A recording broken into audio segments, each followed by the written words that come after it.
Palm Sunday is the lesson. Have y'all heard about Palm Sunday before? Nod your heads. Up and down, north, south for yes, east, west for no. Okay, some of you can move your head, some of you can't. That's good. All right, but Palm Sunday. All right, so for a treat, who can tell me what Palm Sunday is? Okay, guy. Isn't it when he walked to, I can't remember the city, but people put palm leaves? Yes, he was walking to Jerusalem. Do you want that or candy? Candy? Yeah. All right. So he was walking to Jerusalem, right? And people started throwing palm branches down. And does anybody know why he was going to Jerusalem? What Jewish holiday was going to be celebrated? The Passover, yes. Candy or animal cracker candy? The Passover. All right, and what was the Passover? You got to go back to Exodus? Yeah, Exodus. A man named Moses. Yes, go ahead, Joshua. Was it when, in Egypt, where the Holy Spirit, went across Egypt? Yes. So, we're going back to Exodus. A man named Moses. You guys might remember him, right? He said, "Let my people go!" And the Pharaoh's like, not going to happen. So Moses says, "Oh yeah, let me show you what God can do." And he sends 10 plagues over Egypt, one after another, right? And the last plague was the Passover, right?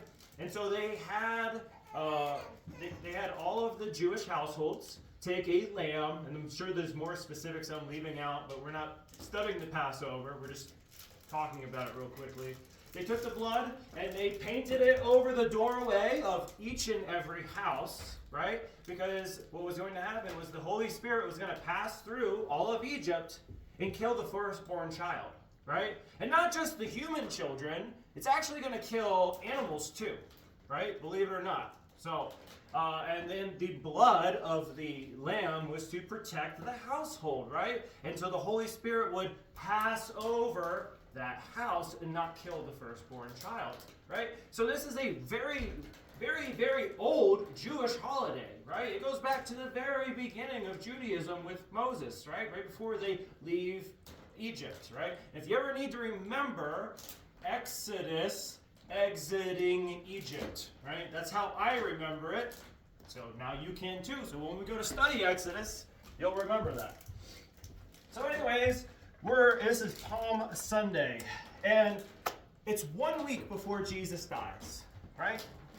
And so he's entering the city of Jerusalem. And Jerusalem is like the Jewish capital at that time, right? And he's greeted like a king, right? They are so excited to have Jesus there.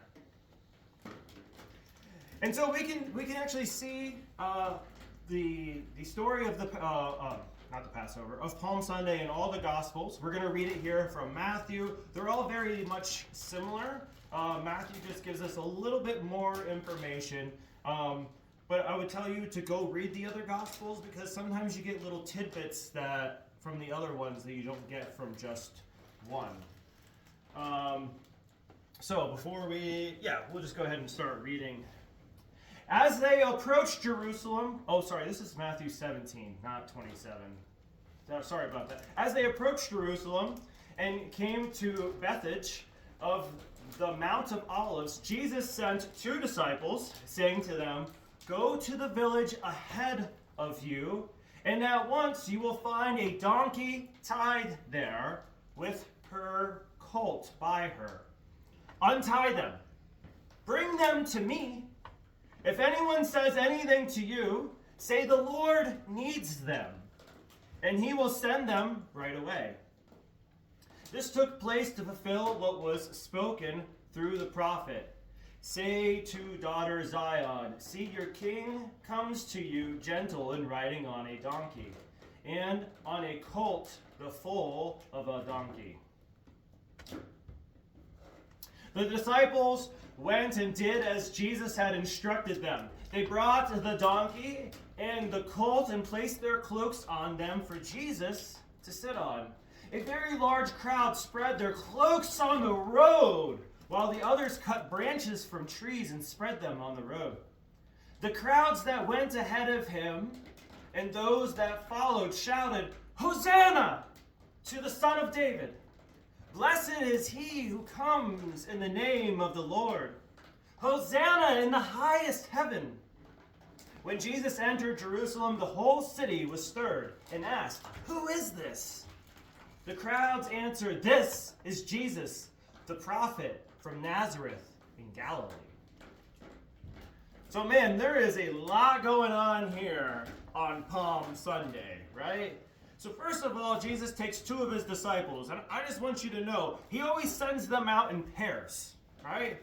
That's pretty important, which means you should always take a buddy with you, right? If you're ever going to go do anything, take a friend with you, right? You need to always be doing something with someone. You shouldn't be alone, right? When you're going to go do a task or do something in the name of Christ, take someone with you, right? Why do you think that is, right? I don't know, maybe you need a little backup. Maybe you need help. Maybe it's just for safety and security, right? So take somebody with you. And so he tells them to go find this donkey in town. Tells them to go on ahead and find a donkey, right? Oh, how would you feel if you had your donkey tied up next to your house and two guys just roll up and start taking it? Not a word to be said, right? Just like, "Hey, what are you doing, man? That's my donkey." And then they say, "Hey, the Lord needs it. And when we're done, we'll send it right back." Like, whoa. Hold on a second. What do you mean the Lord needs it? Like, I got some questions here, right? Not only you're taking my donkey and her baby, right? So the colt is a boy baby donkey, right? Or a horse, but in this case it's a donkey, right? And so who would be upset? Two guys just taking your donkey. All right, two of you, three of you. All right. Anybody want a snack? Animal crackers? Animal crackers? Yes? No? You want animal crackers? Animal crackers, anyone? All right. So, because we're talking about donkeys, you can have animal crackers. I don't know if there's any donkeys in there, but maybe there will be. I'm just saying, I'd be upset if somebody took my donkey and didn't ask for it. And then they gave kind of a lame excuse, right? The Lord needs it. Like, who really would believe that at the time? Like, two random guys just show up? I mean, if the Lord needed it, wouldn't he just untie the donkey and let the donkey wander him? Right? So it's a little bit like, what's going on? But the guy lets them have the donkey, right? And so then Jesus is going to ride on the donkey. So the disciples put their cloaks up on top of it, kind of like to make like a saddle or a nice seat for him to sit on, right? And then as they're walking in, what do the people do? They spread their cloaks over the road, right? So they take their jacket off and put it on this dusty, dusty road, right? Joshua, not on the desk.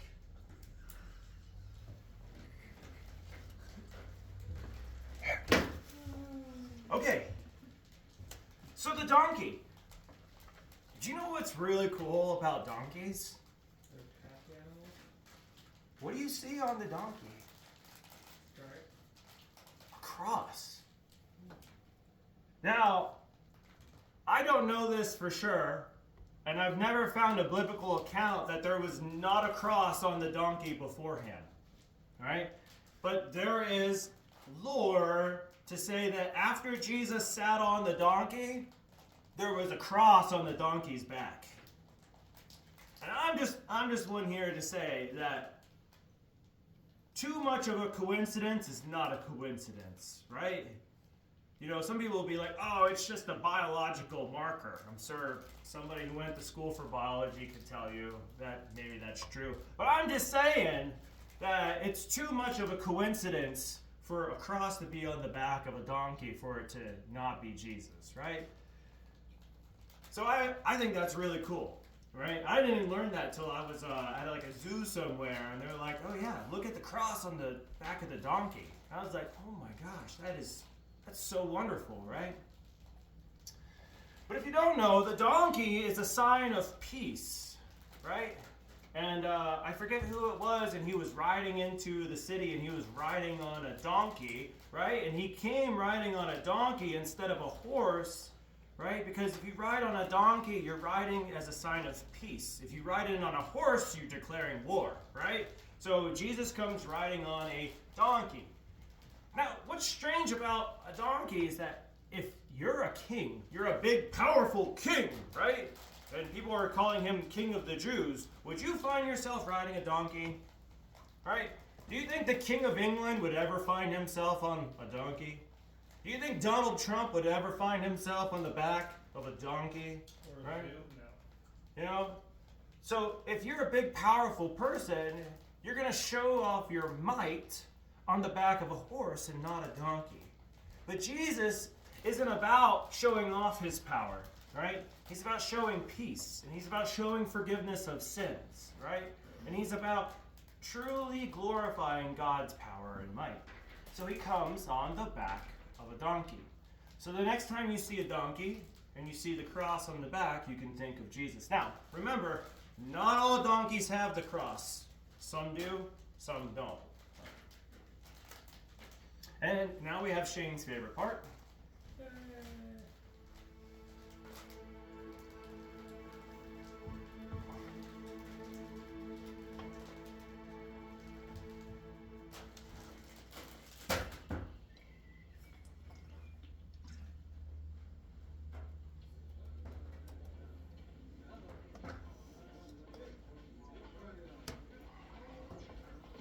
Now when they drew near to Jerusalem and came to Bethphage, to the Mount of Olives, then Jesus sent 2 disciples, saying to them, "Go into the village in front of you, and immediately you will find a donkey tied and a colt with her. Untie them and bring them to me. If anyone says anything to you, you shall say, 'The Lord needs them,' and he will send them at once." This took place to fulfill what was spoken by the prophet, saying, "Say to the daughter of Zion, Behold, your king is coming to you, humble and mounted on a donkey, on a colt, the foal of a beast of burden." The disciples went and did as Jesus had directed them. They brought the donkey and the colt and put on them their cloaks, and he sat on them. Most of the crowd spread their cloaks on the road, and others cut branches from the trees and spread them on the road.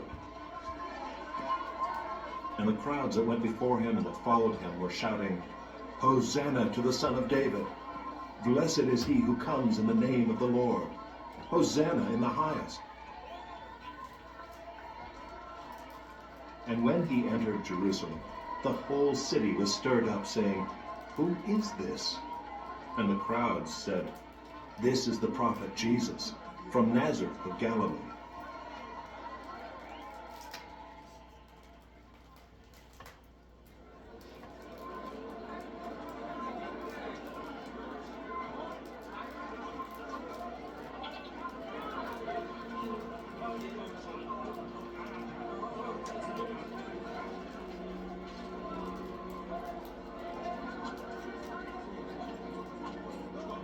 And Jesus entered the temple.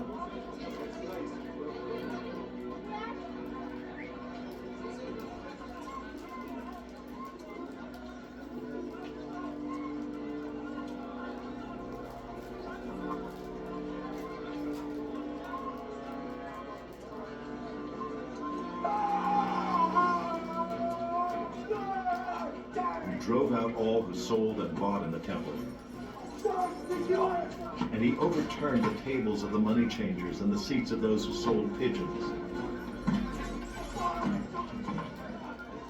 He said to them, "It is written, my house shall be called a house of prayer. But you make it a den of robbers."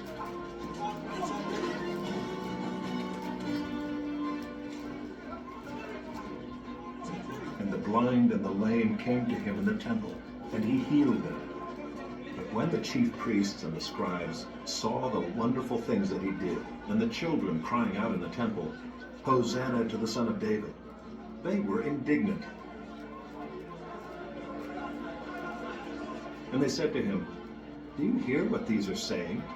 And Jesus said to them, "Yes. Have you never read, 'Out of the mouth of infants and nursing babies, you have prepared praise'?" And leaving them, he went out of the city to Bethany and lodged there.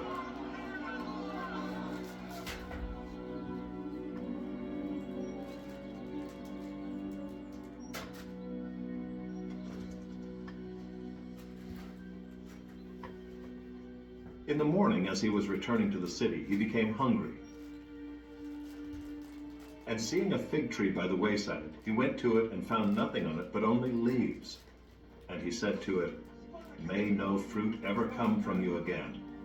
And the fig tree withered at once.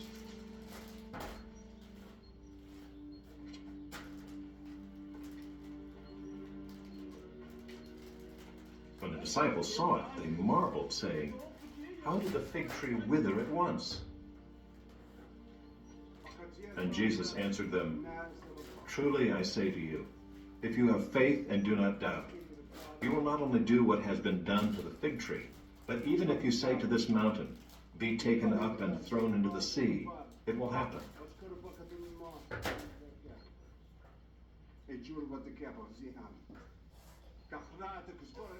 And whatever you ask in prayer, you will receive if you have faith.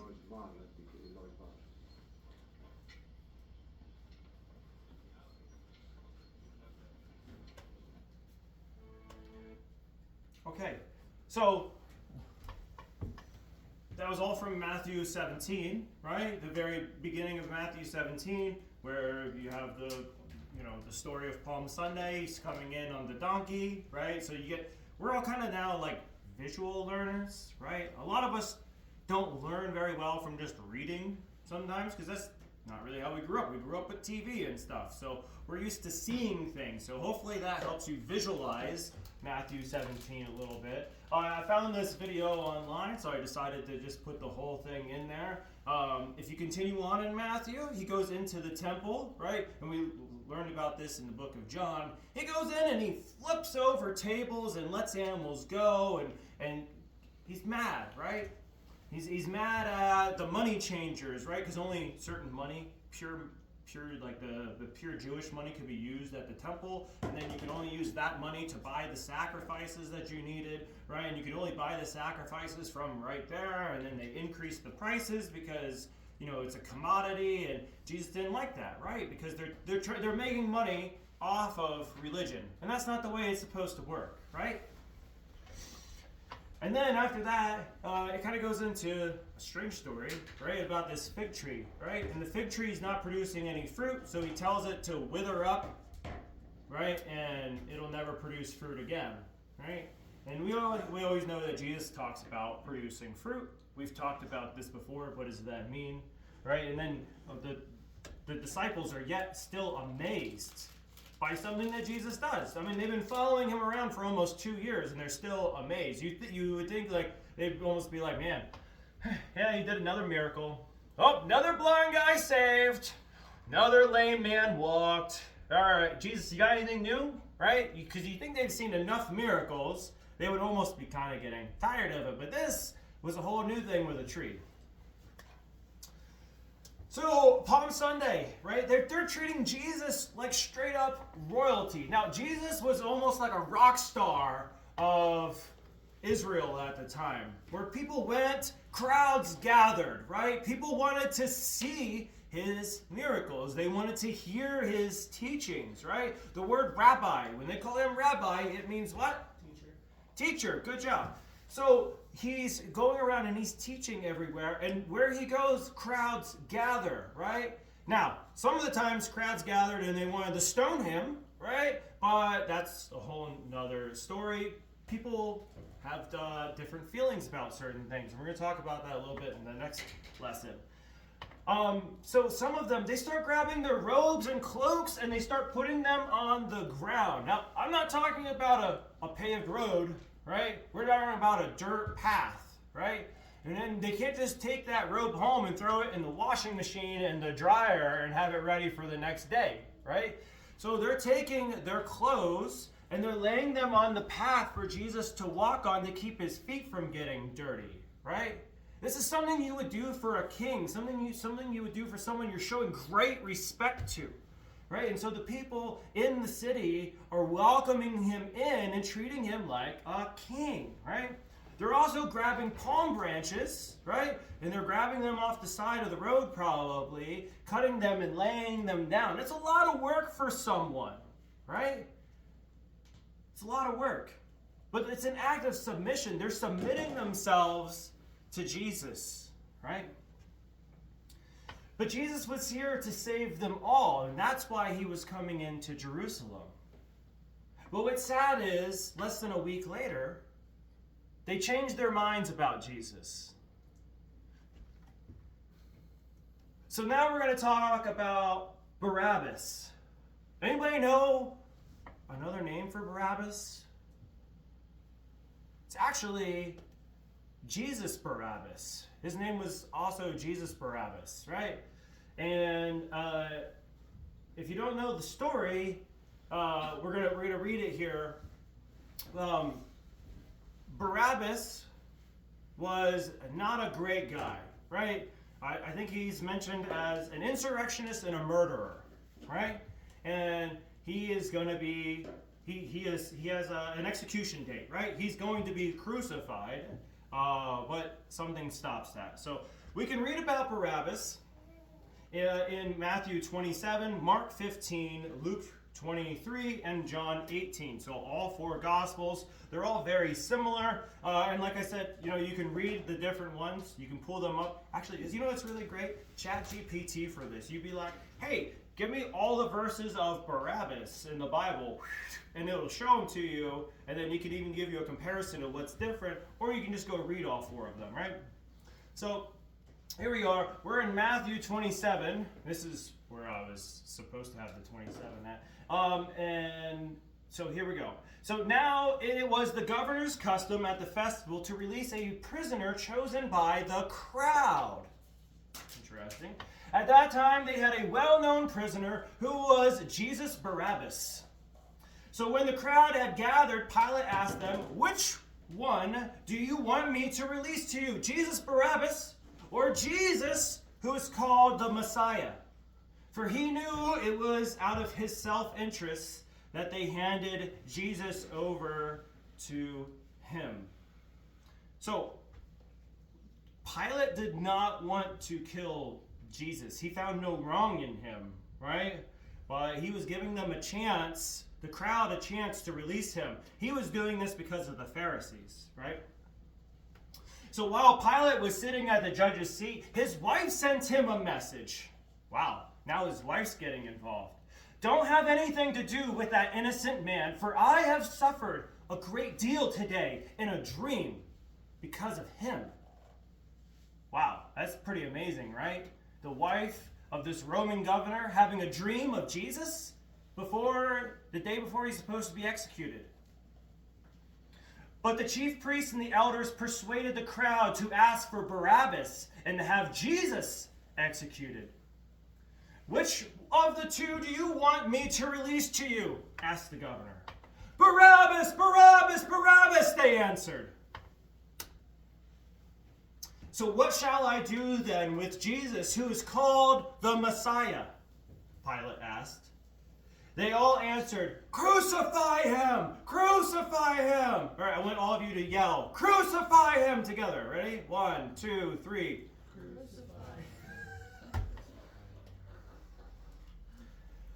Is it too warm in here? Is everybody asleep? Do we need to open a window? All right, 1, 2, 3. Crucify him! Okay. "Why? What crime has he committed?" asked Pilate. But they all kept shouting louder and louder. Ready? 1, 2, 3. "Crucify him!" When Pilate asked, he was getting nowhere. But that instead an uproar was starting, he took water and washed his hands in front of the crowd. "I am innocent of this man's blood," he said. "It is your responsibility." All the people answered, "His blood is on us and our children." Right? Then he released Barabbas to them, but he had Jesus flogged and handed him over to be crucified. So next week, stay tuned. We're going to talk about Jesus, what happens from here until his crucifixion, right? So today we're talking about Palm Sunday because next Sunday is Palm Sunday, and then we're going to talk about the crucifixion on Palm Sunday because Good Friday is coming up, and we're having a combined service on Easter. So stay tuned next week when we learn about the next section.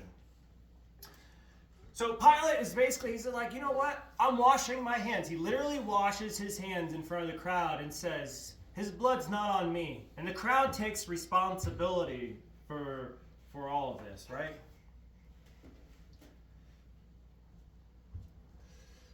So who was Barabbas? Barabbas is a murderer and insurrectionist, right? So we can read in Luke and Mark, it says, but the whole crowd shouted, away with this man, release Barabbas to us.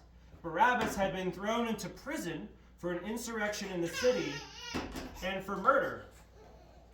And then Mark says, now it was a custom at the festival to release a prisoner whom the people requested. A man called Barabbas was in prison with the insurrectionists who had committed murder in the uprising. The crowd came up and asked Pilate to do for them what he usually did. Okay, so he's an insurrectionist and a murderer. So most of the time people are just like, yeah, he was a bad dude, right? So I'm going to say, I don't know if he was a bad dude or not, right? There was a lot of people who opposed the Roman rule, and that's what Barabbas was doing, right? Now, this was a touchy subject, right? And with all things political, you always have people on one side or the other. Some people were okay with the revolutionaries. They supported the revolutionaries, and others did not, right? So this was not a black and white subject. This was a divided subject. Some people were okay with the things Barabbas did. Some people did not. So the fact that the whole crowd is asking for Barabbas to be released is something very interesting, right? So who was Barabbas? We just know that he was some sort of revolutionary. It's very likely he could have been a part of the Zealots. We're going to learn about the Zealots more when we talk about Simon the Zealot, one of the 12 disciples, right? But yes, they opposed Roman rule. And how did they do this? Well, they would murder and assassinate people, right?